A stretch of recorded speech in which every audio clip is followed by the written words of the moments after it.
tonight. A London hockey team has been disbanded after videos of players naked in the dressing room were posted to social media. Plus, improving access. I never once doubted that I was going to get past this. Patients battling blood cancer can now receive stem cell transplants from home. And the wait is finally over. I think we're so incredibly proud of ourselves. It has been an absolute journey to get here. Canada's iconic ice dancing duo have earned a spot on the Olympic podium.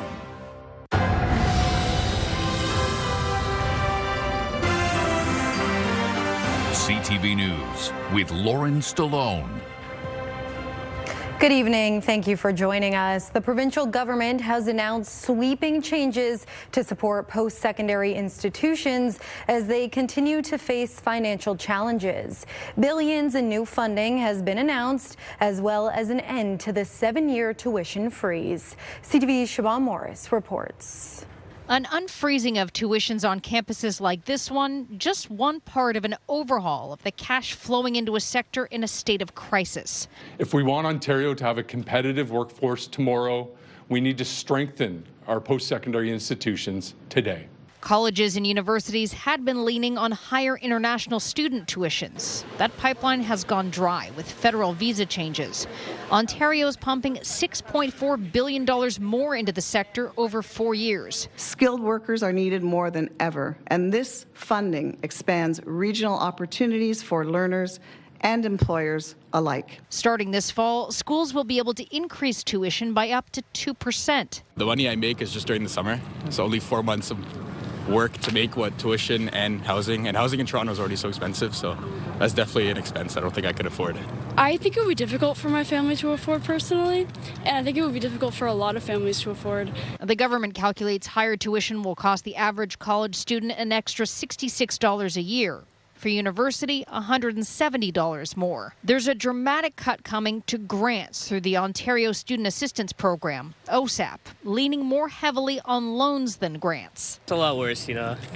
I mean, the OSAP right now, the grants are already reduced. So if they reduce it more, that increases how much we have to pay back after we graduate. The minister in charge says the system has become unsustainable. Schools are doing what they can to maintain access. Every year, we increase the amount of funding we put into our student aid system because we're committed to that. The changes a relief to a sector that slashed thousands of jobs, eliminated programs. We are facing huge pressures in our system, but this announcement tackles the real challenges that universities face that will support our students. Critics say schools shouldn't have had to beg the government for this help. They set the fire and then they arrive, I won't say with a garden hose, but not what they need to put out the fire. And there is a word of warning. There are still more efficiencies that need to be found across the whole sector. Siobhan Morris, CTV News. Locally, there is mixed reaction to the funding change for colleges and universities. Both Fanshawe and Western are in favor, while students are not happy about having to dig deeper for the privilege of higher education. CTV's Brian Bicknell has more. The news hit the Western University campus like a hard lesson in family economics. That's kind of disappointing to hear because it's already like we do pay like absurd amounts to be here already. This new change is going to cause a lot of issues with a lot of students who can't afford to go to university. So I know for me, I have the privilege of coming to Western, but for a lot of my friends, they are still stuck at home, really using that OSAP. Colleges and universities can now raise fees by up to 2% per year for the next 3 years. After that, increases will be capped at 2% or inflation, whichever is lower.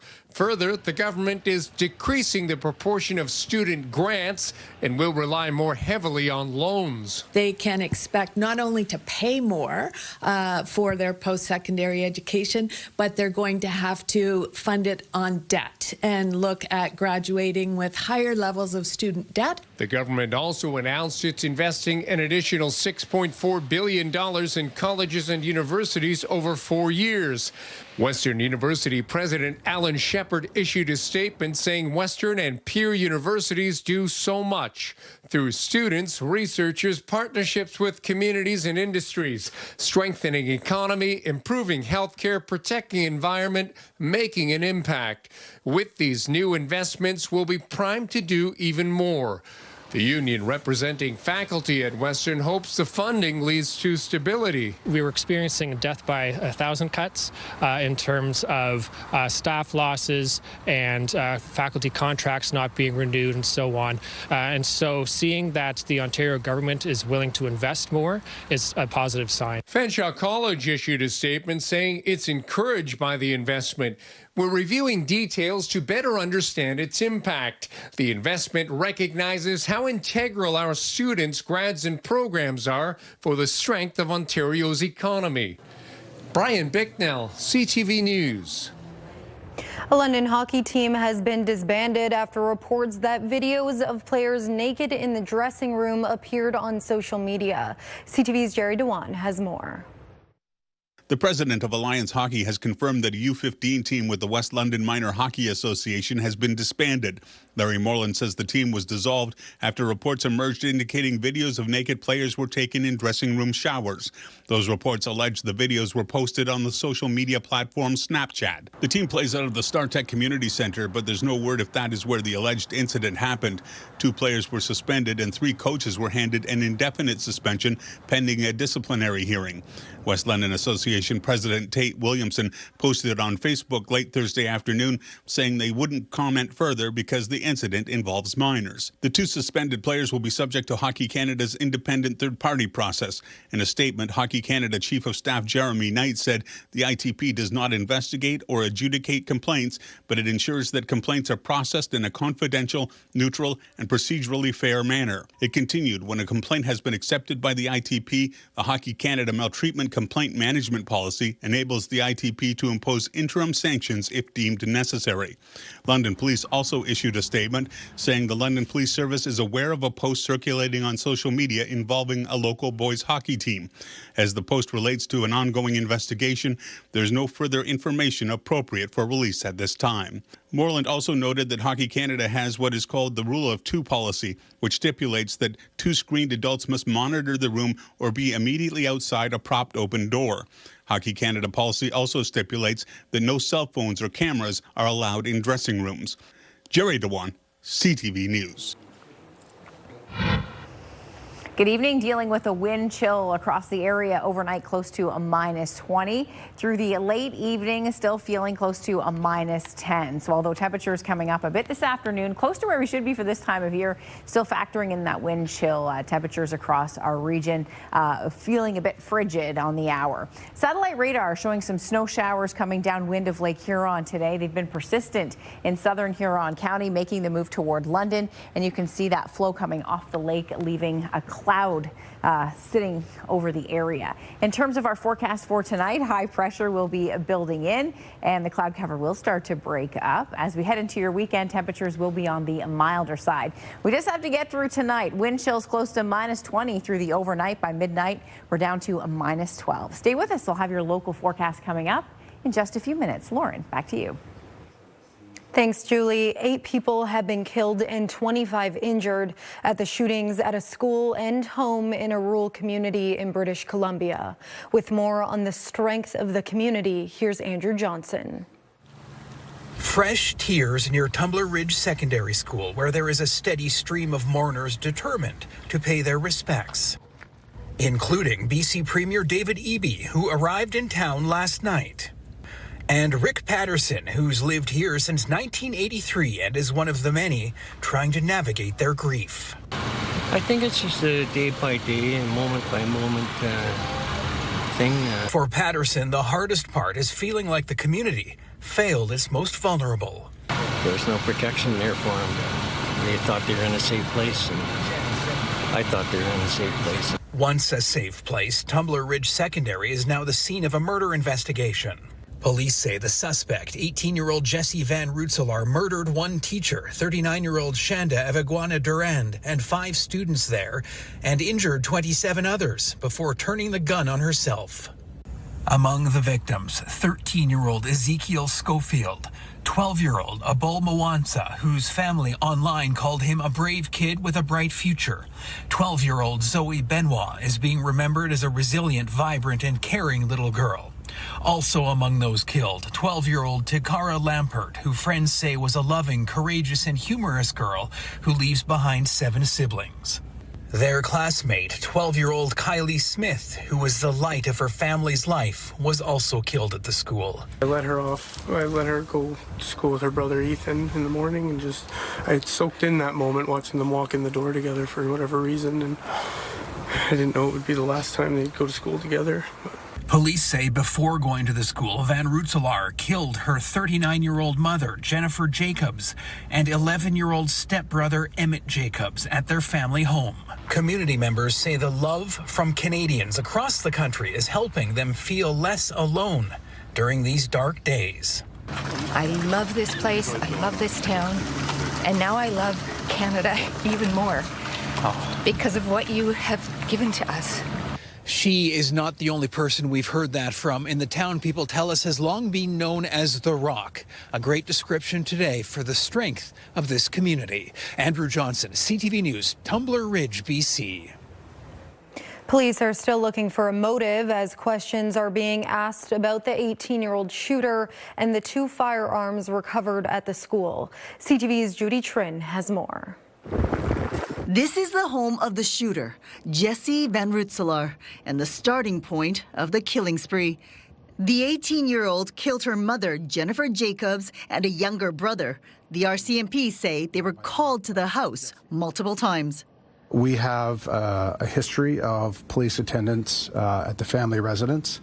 Some of those calls were related to mental health issues. Very few people living in rural communities appreciate the extent to which having guns in the home with the mentally ill youth is a risk. At the second crime scene, police say they recovered a long gun and a modified handgun from the school.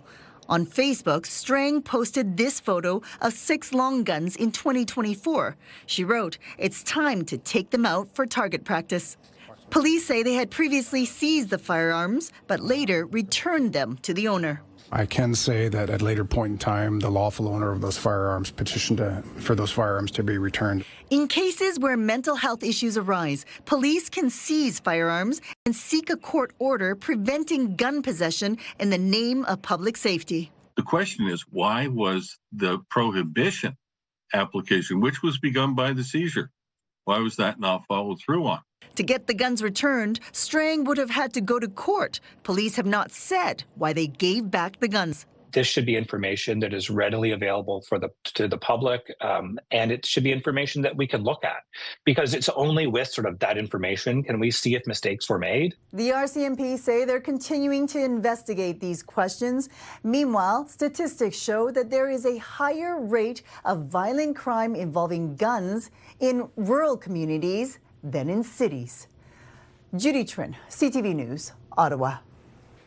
One person has died following a crash last night near Stratford.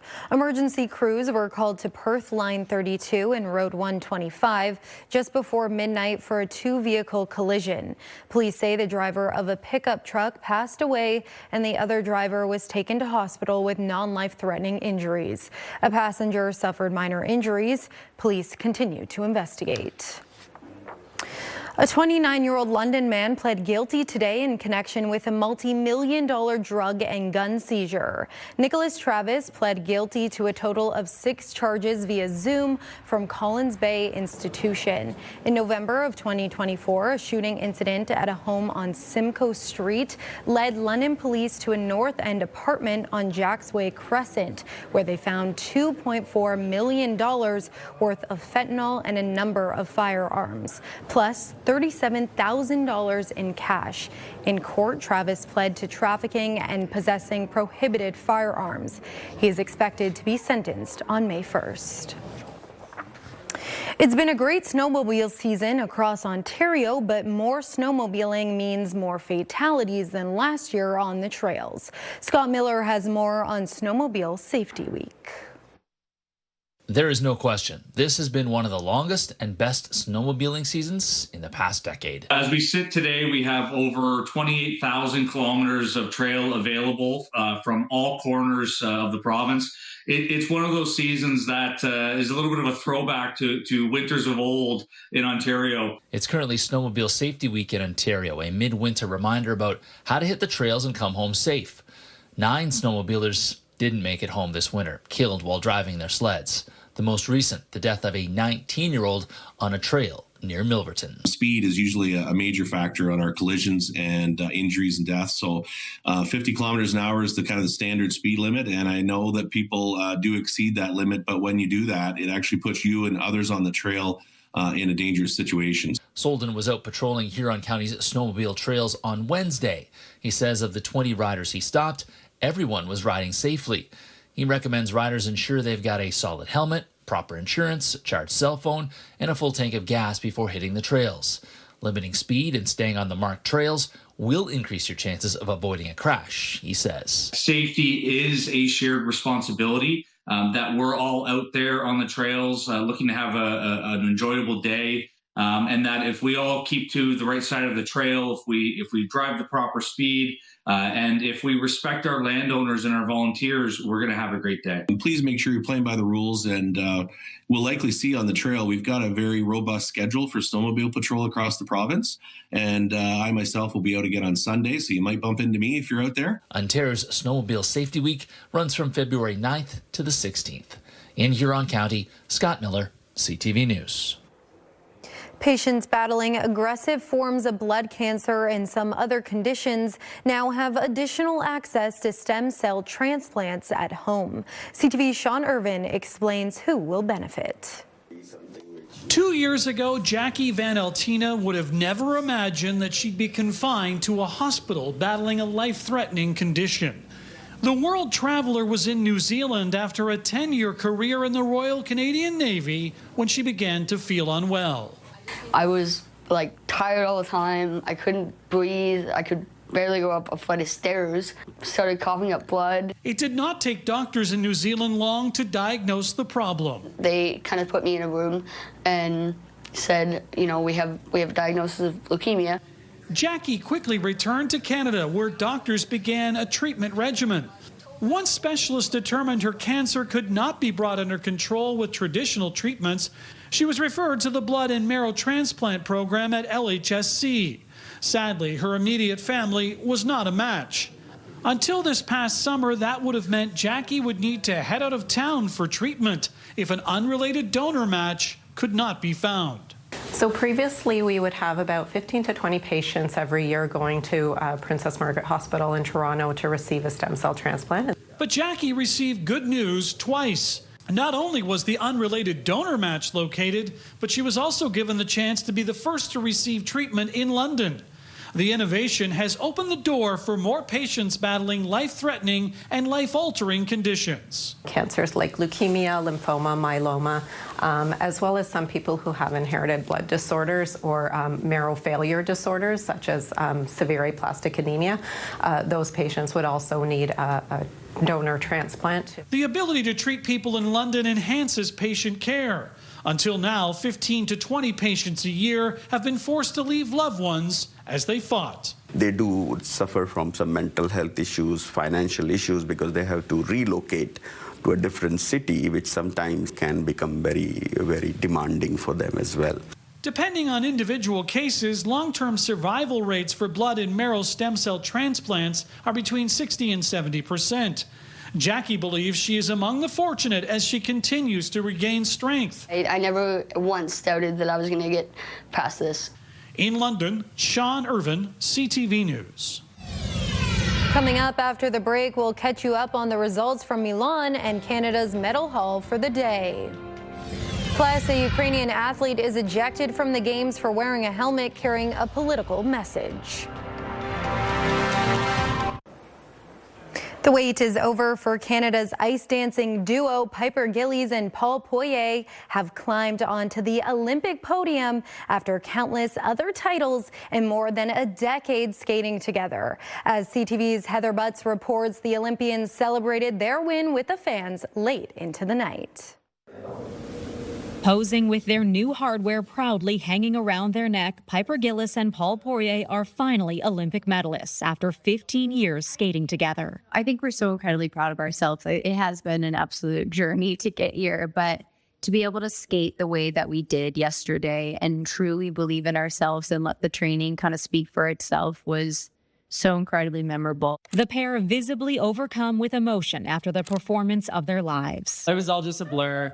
There's a lot of feelings, a lot of exhaustion, a lot of relief, a lot of joy. Reaching the podium for the first time, winning a bronze medal in their third Olympic appearance, this is a story of endurance. Their reaction during scoring says it all. The captivating performance thrilled Canadians in the audience. You just been seeing them together for like 15 years, and it was like they won the night at the arena. Like everybody could feel it. It gave us chills. These dedicated figure skating fans from Ontario knew this dance would be different. This was a truly once-in-a-lifetime experience because they had that Olympic magical moment. But that's not where their excitement ends. And all of a sudden, you see Paul and Piper come in towards the end of the night, and the whole bar erupts in cheers and applaud. Hours after their podium finish, the delightful duo arrived at a small pub in Milan that has become an unofficial Canada house during these games. The bar sang "Go Canada" for them, and it's just they're performers, right? Like they do this for people. They want us to enjoy their performance. So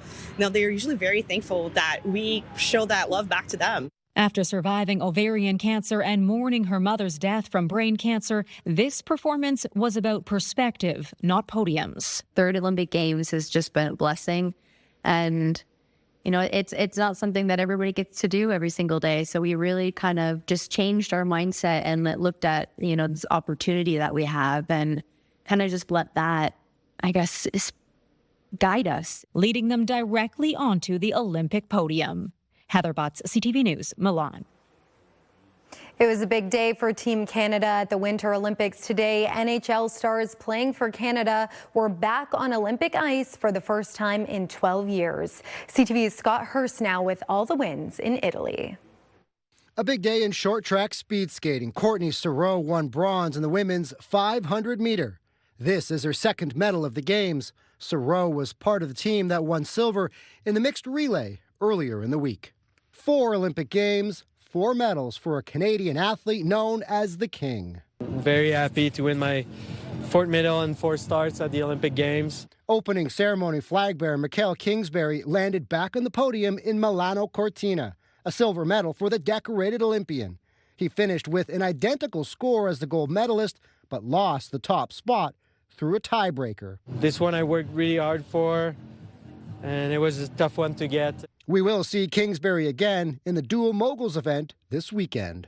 Canada is celebrating another silver on the slopes, this time in snowboard cross. 24-year-old Elliot Grandin from Quebec also missing out on gold by the slimmest of margins. Pretty good. I mean, it's another silver medal, so you can't really be too upset. This is his 3rd Olympic medal and will have a chance to add to his personal total in the mixed snowboard cross team event on Sunday. On to the quarterfinals for the Canadian women's hockey team.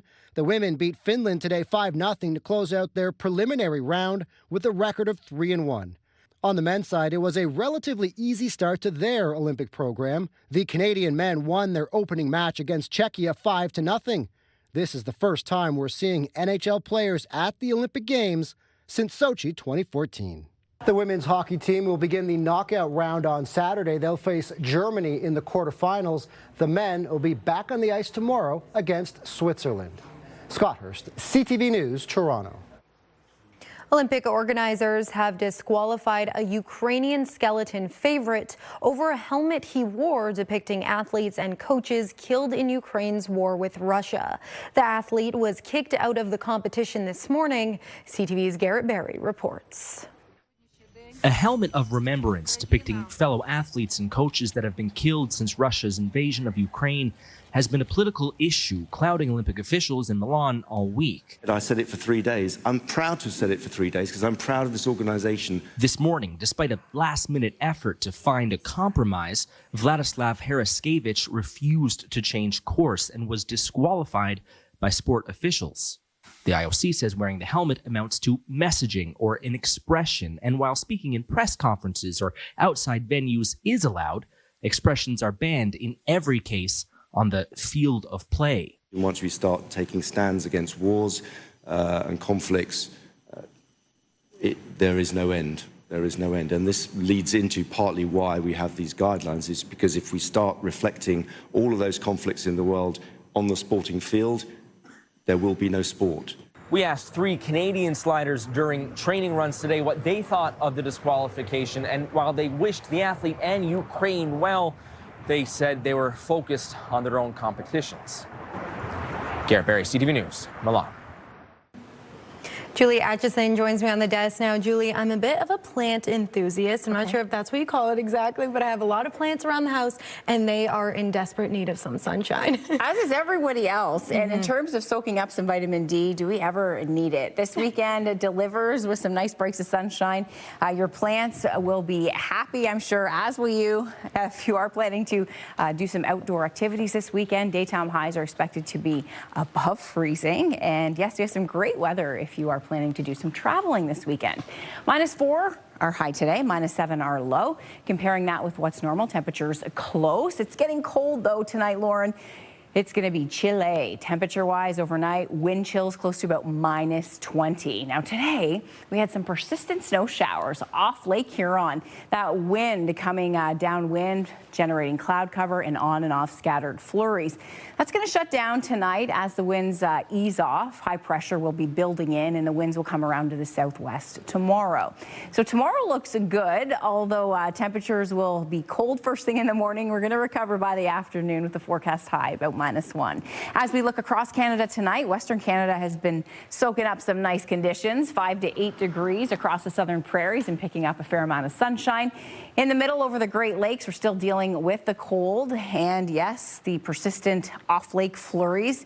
Lake effect snow winds down overnight, and we'll see some breaks in the cloud cover. Areas that see the breaks overnight, we'll see those temperatures really start to drop off. So expect some very cold conditions across the region. Heading into Friday afternoon, there's a little wave moving by to the north that will bring some snowfall towards the Bruce Peninsula. So expecting some snow, and it's going to push towards the central and southern areas of Grey and Bruce, but not expecting it to drop further south. So most of the region tomorrow will see some nice conditions. So a mix of sun and cloud to mainly sunny, and then we will see a bit of cloud cover move in as we head into the late afternoon, but the forecast high at -1. Saturday, a mix of sun and cloud and 3 degrees, 5 degrees on Sunday, 5 degrees for holiday Monday. So if you are celebrating Valentine's Day, or perhaps you're going to just skip that one and just celebrate Family Day through the weekend, you have some great weather to do anything outdoors and get outside and get some sunshine. We haven't had some nice days in a while, so we're going to string those together over the weekend. Mainly cloudy on Tuesday. We have rain in the forecast for your Wednesday. Yes, rain. Temperatures expected to be on the mild side. We'll see a bit of a drop Thursday, which could lead to some mixed precipitation. So Wednesday and Thursdays, forecast models are indicating we will see a bit of a double-barreled blow, one to the north and one to the south, and that will lead to a tricky forecast. So watching that rain-snow mix as we head through midweek. Midwestern Ontario, snowfall tomorrow afternoon, developing a couple centimeters expected through the Bruce and Grey and Bruce County, and then Saturday, Sunday into Monday, Lauren, looking gorgeous. It's nice when a holiday weekend sets up this time of year with a mix of sun and cloud and daytime highs over the freezing mark. It's going to get a little bit slushy out there for sure, though, with all that sunshine, but it'll be a nice weekend to enjoy some outdoor fun. And of course, this time of year, we start to think about spring, and I'm sure many people will have an extra spring in their step with this forecast this weekend. Can't wait for spring. Thanks so much, Julie. Coming up, the risks you take when you pursue an online animal adoption. As we head into the Family Day long weekend, if you would like to jet away somewhere warm or have the best of Valentine's Day gift ever, join me tomorrow morning at 7:10 for Prize Town. You've got a chance to score a $100 OLG voucher just in time for the weekend.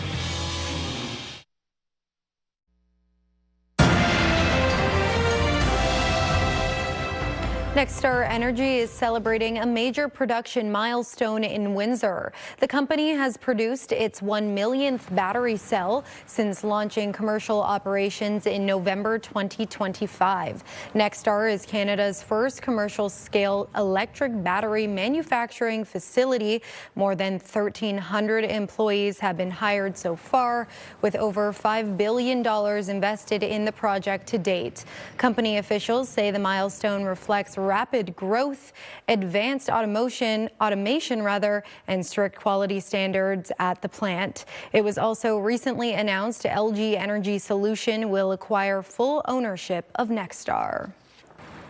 Officials are now warning Canadians to avoid all non-essential travel to Cuba amid growing concerns about shortages of fuel, electricity, and basic necessities. Foreign Affairs Minister Anita Anand says the government is working with airlines to help Canadians return home, and global affairs officials are providing support.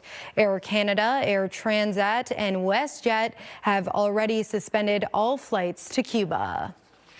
Toys R Us is on the cusp of closing more locations, according to new court documents. In filings related to its creditor protection case, the retailer says its location at Upper Canada Mall in Newmarket will close on March 31st as part of a lease termination agreement with the landlord.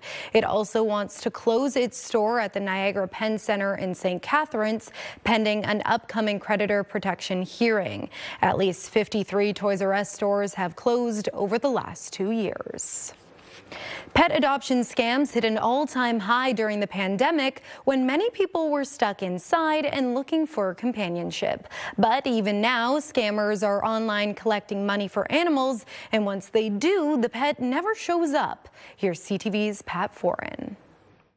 Soshi Palacios of Toronto wanted her daughter Xiomara to have a cat, and due to allergies, they decided to get a Balinese kitten. The whole purpose of this kitten was to provide some emotional support to my daughter, who's 8 years old, and she does have cerebral palsy. She uses a wheelchair. They found a kitten on Instagram. The breeder said the selling price was $2,500. When the family said that was too much for their budget, the seller agreed to lower the amount to $1,000. I replied back, excited and happy, letting her know that I appreciated the adjustment that was made. They were asked to e-transfer $1,000 in advance, but after they did that, they were told to send another $300 for veterinary fees.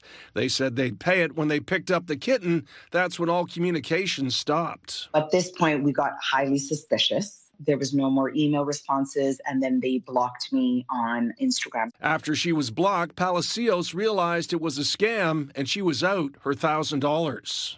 We have no kitten. The funds have been taken. If they're making excuses not to meet, that would be a red flag. Obviously, you want to engage with the person, you want to meet the animal. The Toronto Humane Society says scammers operating online sometimes use stock images or stolen photos of pets.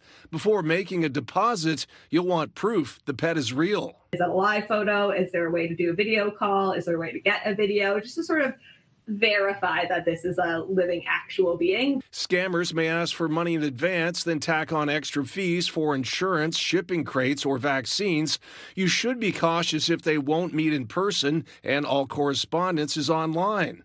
For Palacios, it's been heartbreaking. She wanted her daughter to have a furry companion. I kind of wanted the kitten to be a little friend that she would have when she came home.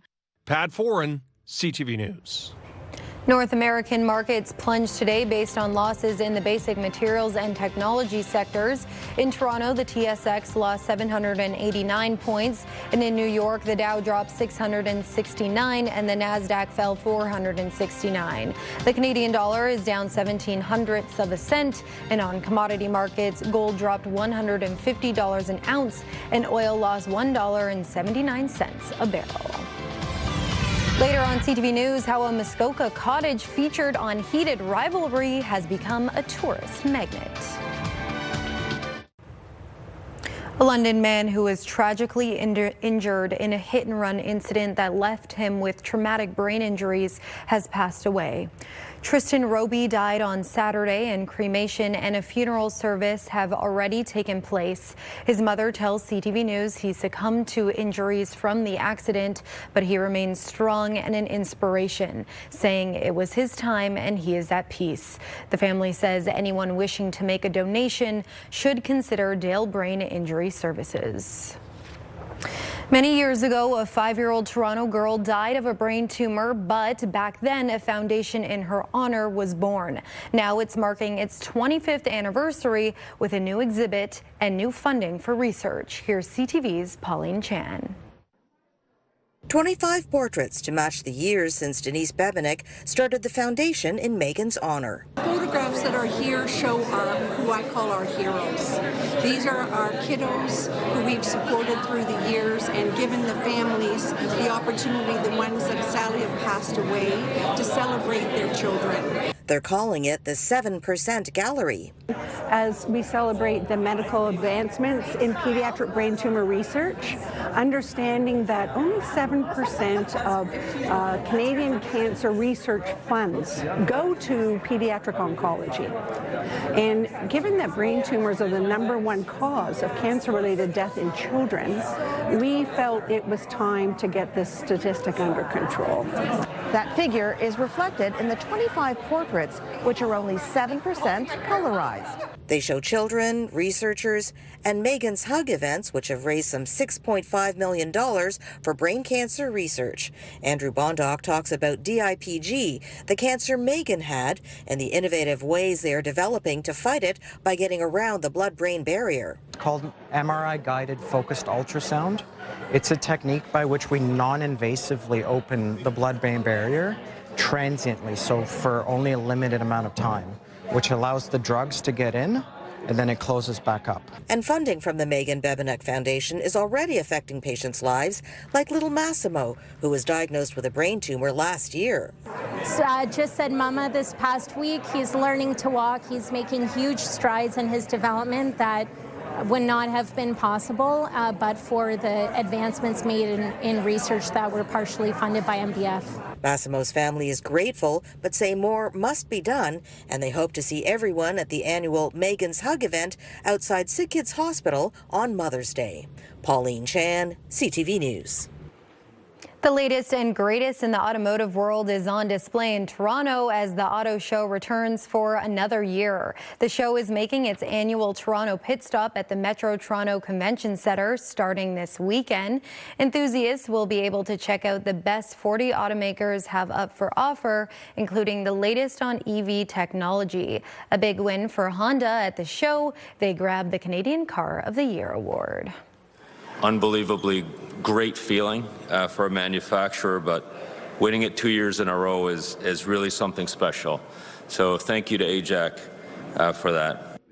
The 2026 Honda Civic hangs on to the title for the second straight year. It's the third time they've captured the title in this category in the last 5 years. Other big winners, the Hyundai Palisade for Utility Vehicle of the Year, and Porsche Taycan picks up the Canadian Electric Car of the Year award. The show runs through February 22nd.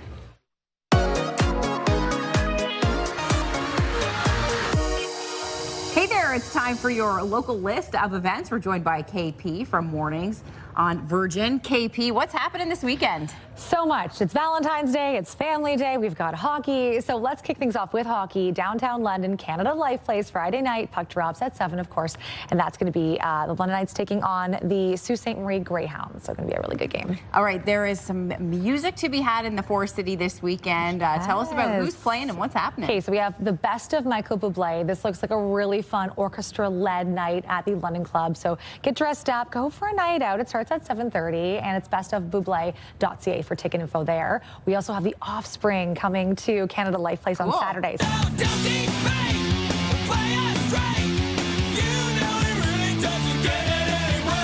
So that starts at 7:30 as well. Going to be a really just fun, like, punk rock night.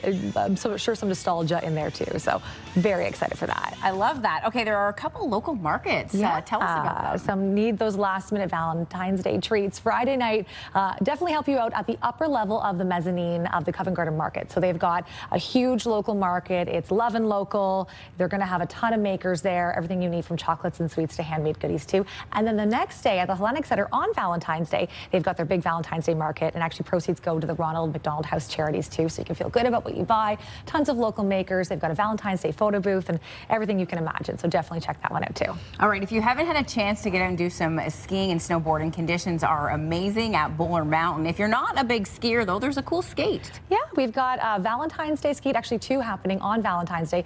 How cute is that? A little date night. Romantic. You can bring the kids, too, bring the whole family. But there's one at Rotary Square, and there's another one at Victoria Park as well. So both rinks are open, and it's going to just be a whole lot of fun. One more skate that's back at Rotary Square in downtown London, and they're going to have a DJ and games and all sorts of like fun vibes surrounding that family day skate. Are you doing anything special with the fam this weekend? I got to figure that out. Maybe bowler. Yeah? Yeah, I think maybe go skiing. Awesome. Yeah, how about you? I'm going to have actually a birthday party for my mom. Oh, I love that. So I'm going to change it up a bit, a family day, an early party for her, so we can all be together. Cute. I love that. Okay, well, have a wonderful weekend, however you're spending it. Happy Family Day, happy Valentine's Day, and we'll see you next time on the London List.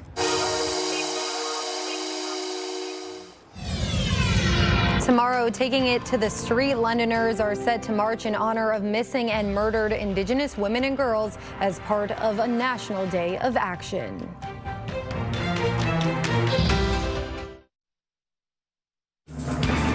Our photograph of the day comes to us from Lambton County. Thank you so much, Ronnie, for sending this one in. Ronnie takes some beautiful photos of nature in and around the region. This one tonight of a horned lark. A cold one with the wind chill, feeling close to -20 overnight. But that's the end of the cold for a while. Temperatures are set to climb as we head into the weekend. By Saturday, we're at +3. And over the weekend, daytime highs above freezing. European union leaders are meeting in Belgium today to discuss how to protect the 27-nation bloc from pressure from the United States, China, and Russia. We are not competitive, and we risk losing the petrochemical industry, the steel industry, metals, and of course this is the base of all prosperity. If you lose that, you have no strategic autonomy anymore. Some members, like Germany and Italy, are calling for a rebooting of Europe's relationship with the United States. France is leading a push to make the bloc less dependent on Washington. Leaders are also debating how to protect the European Union in a global economy rocked by President Trump's tariffs and China's restrictions on critical minerals exports. Activists now say more than 7,000 people have been killed in Iran's crackdown on nationwide protests. The U.S.-based human rights activist news agency releasing new unverified death toll figures today, a number that is dramatically higher than Iranian government's official estimate of just over 3,100 deaths. The protests began in late December over the country's dire economic conditions, but quickly escalated into a wider challenge of Iran's leadership.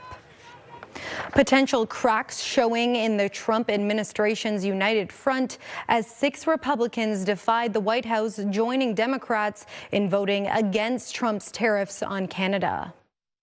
The joint resolution is passed.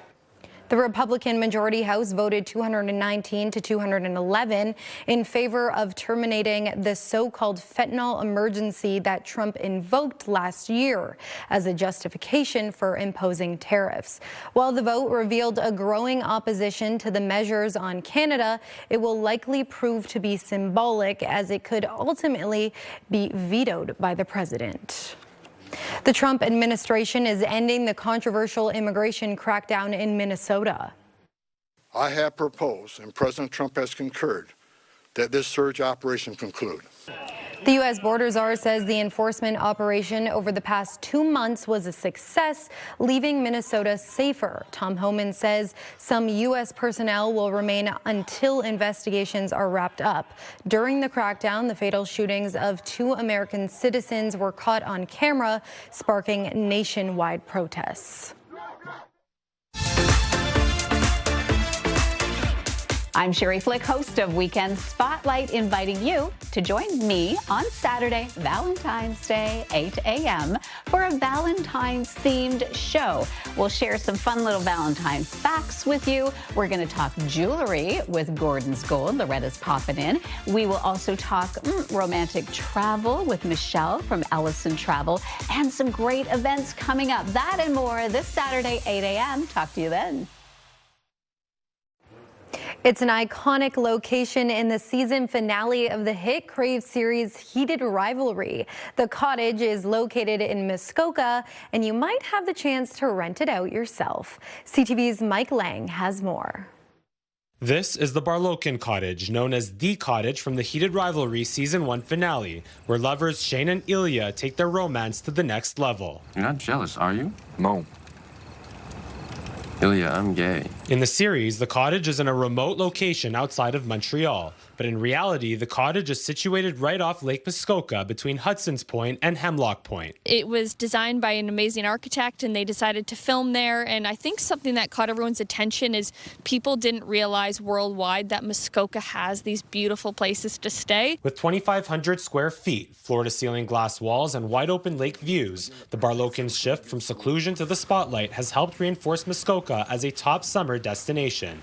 Discover Muskoka highlighting it in their Come to the Cottage campaign with billboards across the GTA, offering a special chance to visit the property. We're anticipating over 15 million impressions, and we've got a lot of great buzz. A lot of TikTokers have been sharing them, and we've heard a lot of rumblings of people seeing them. Expected to inspire another cottage booking rush for this year. It has spurred a lot of web traffic to our site, as far as we're seeing 25% increase in traffic from outside of Canada, as well as inside of Canada, Europe, China, etc. In terms of actually renting the Barlokin, the cottage is privately owned. We're hoping that it might be able to come for rent, potentially, just even a little bit throughout the summer. But if people are interested in Muskoka, the good thing is we really have hundreds of cottages people can rent if they can't get their hands on that one. Whether it becomes available for rent remains to be determined, but Muskoka Tourism says that decision will be made in the coming weeks.